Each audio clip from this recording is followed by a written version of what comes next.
Hello! Welcome back! Intros are the hardest part, I swear, so I'm just going to jump. See? I can't do it.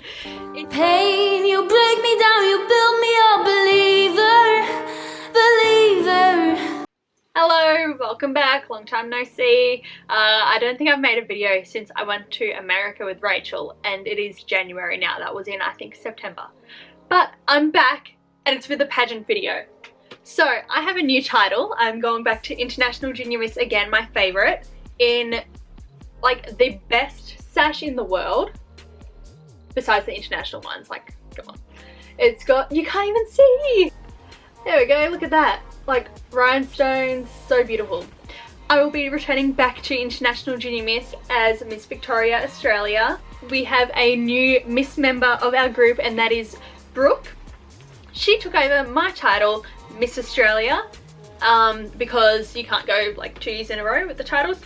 So I am going back as Miss Victoria Australia. New crown, needed that. So my other ones now looking a bit worse for wear, a bit worn, shall we say. Pageant season is in full swing, so I thought since I've been seeing a lot of pageant photos, I would look back at some of my old ones. These are going to be really embarrassing, let me tell you. Let's just jump right into it. I've got my laptop right here, and I'll be putting all the photos that I talk about on the screen here. That's why I am not in frame, not centered. Alrighty, so I started pageants when I was, I think, 13. Maybe 14. 13. Back in 2012. So a long while ago now. I've got the first photo up. My first ever formal dress. A nice hot pink number, very wrinkled, did not have a steamer that day, did not have a steamer till like 3 years in, so that's perfect. That's what you want.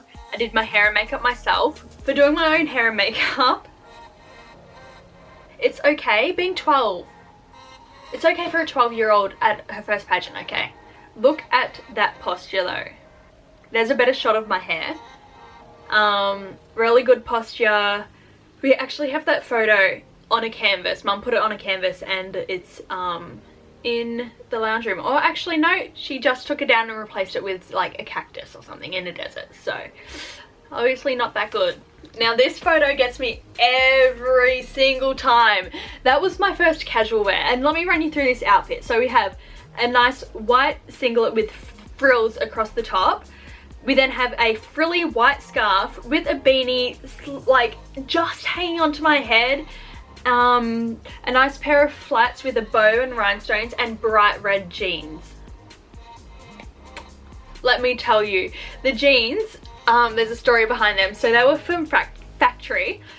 I remember wanting them so bad because this was in the midst of my One Direction obsession, and my favourite was Louis, and he wore the bright red jeans. So this was my way of convincing Mum that I could get bright red jeans because I'd wear them for the pageant. Can someone please ask me why I'm wearing a singlet with a scarf and a beanie? Melbourne weather. I'm not too sure how many pageants in this one was, but we have a nice little 50s number. Look at that pose. Yes, toe pop. That was, I think, the first time I got like a spray tan for a pageant, and I had my hair and makeup professionally done. So I was winning there, except I didn't win anything. Here's my first onstage interview attire. I remember we borrowed that suit from one of my mum's friends. Cute. A nice blurry photo of my formal dress. I wore the same dress, but with this pageant there were restrictions on, you know, having straps and everything, so we just added some sparkly rhinestone like belt. I don't know what it, like trim, I suppose, to it.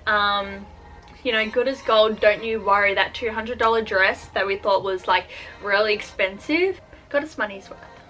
Now this outfit was heavily inspired by Katy Perry. I think I'll put up her original outfit and then this one so you can see. I was a big fan of her at the time. So we have not enough blush on. I look very washed out. Did my own makeup here and hair. I made that top hat myself, and the outfit was my first custom piece. Yeah, the first outfit she made me. This was in 2013, so a year on from that really nice casual wear number. So in my first pageant, I placed second in formal in an age group of 5, and I was like ecstatic. I couldn't believe it. And then I would get like maybe a second or whatnot here and there, but I really didn't place at all. I really just loved being on stage, and I really wanted to prove that I could eventually win. So let's flick through. Love that fascinator. That was Fashions on the Field, okay? So now this was my first ever Supreme title, and I think it was Novice Supreme at a Christmas pageant. And that was my coach at the time, Carmen.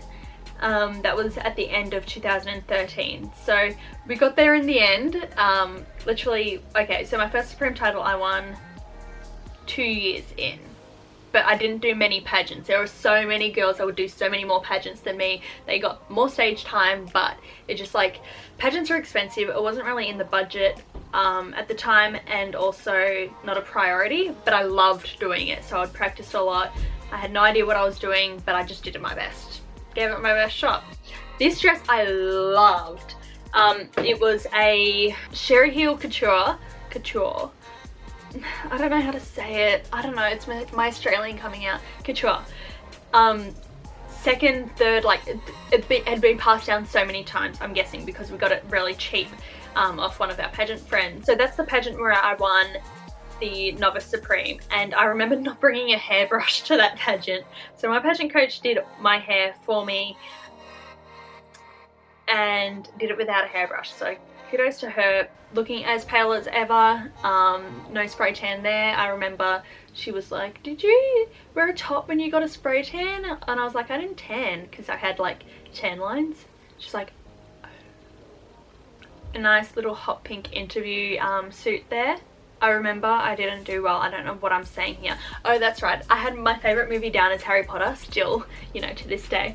But I got asked something along the lines of, I tried to blank it out as soon as I could, something along the lines of, I can't remember exactly what I got asked, but it was something to do with women empowerment in Harry Potter, and I was like, are you kidding me? I'm 12 years old. This is like my 4th pageant, and you're asking me about women empowerment in Harry Potter? Like, I just like the spells. Nice little Western wear. Pretty much made that ourselves, so kudos. That's me getting crowned. I won Queen, and I was really mad at that. I thought I did a lot better, and I was like, what could I have done better? Obviously now, like looking back, I deserved it, but you know. Going into, I think this was my first national competition. For most of these, pretty much, I'd say like 99%, I did my hair and makeup myself. So yeah, you can tell. This was my casual wear, very bright on stage. That was like a Evil Queen number. This photo I love because all of these girls I ended up going to IJM with. That's Kaylin, who was the 2018 preteen.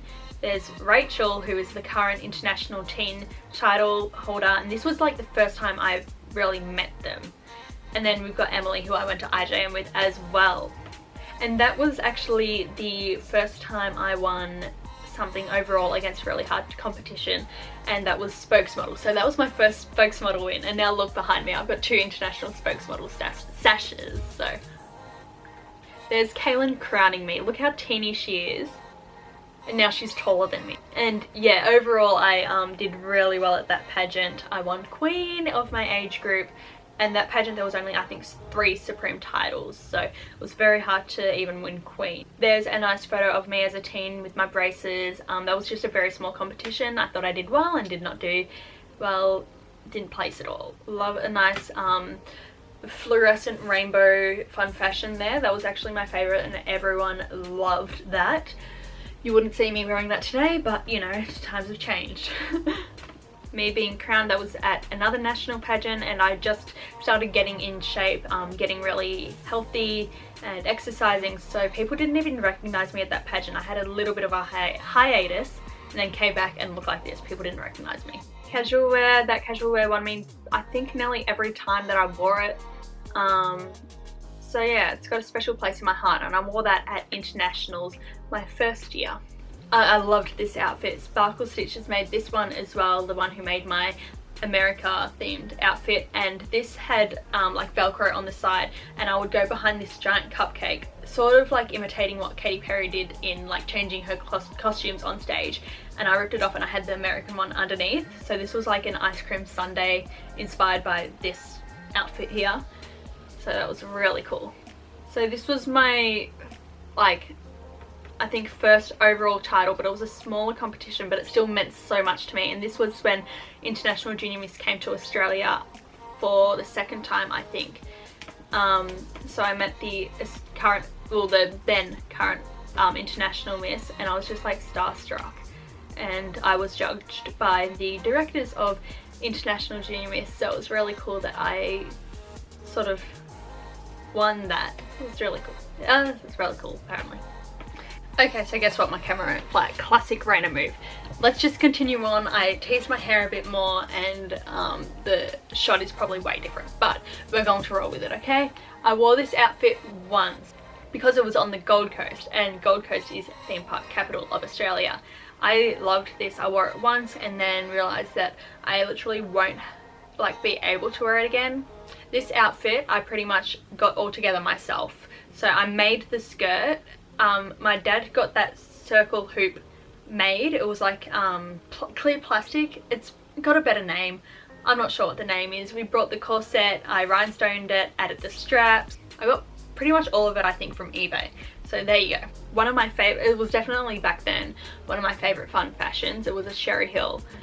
And then I ended up winning in that. I won the top model runway competition. So there was a pageant earlier and then top model. Just to give you a rundown as well, this was from 2016, May 2016, so I would have been, I think, 17.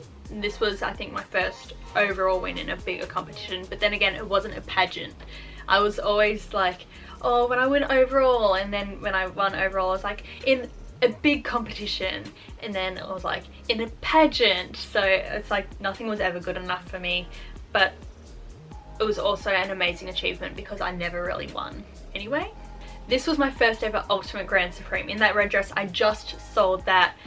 What a gem of a dress. The photos don't do justice whatsoever. That was a McDougal Couture. And this was in 2016 as well. My hair is an absolute mess. And Mum didn't come to that pageant. She, I think, had work. Grandma and my auntie were there, and there was dance competitions running in between that pageant. So my cousin did dance, and in between they watched the pageant, and I was in that. So it was pretty cool, but my mum didn't even witness my first Supreme win, my first Ultimate win. There's another photo of my casual wear a little bit later. You can see how much I've changed, like all the times I've worn that outfit, or even like, you know, in general. But I added a hat, loved that routine. I made up from, I'd say like 2015, I think. I made up all of my routines myself.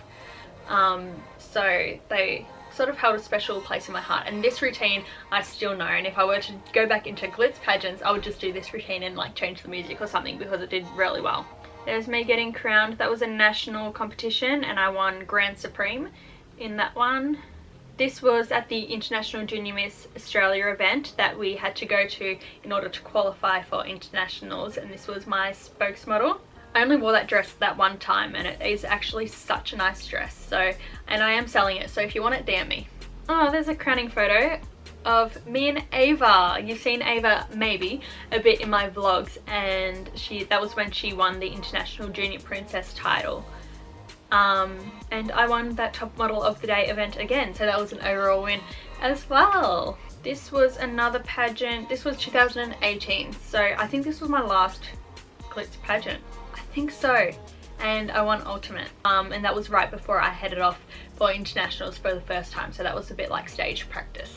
So that concludes my Glitz pageant journey. If you would like to see some more reactions to videos, I have videos of pageants, or any reactions to my international pageant journey, please let me know. But if you have any suggestions for videos, pageant related or not, please let me know, and I can film those for you. Thank you so much for watching, and I'll see you next time. Bye! I don't know why I did that. Now awkward hands, damn.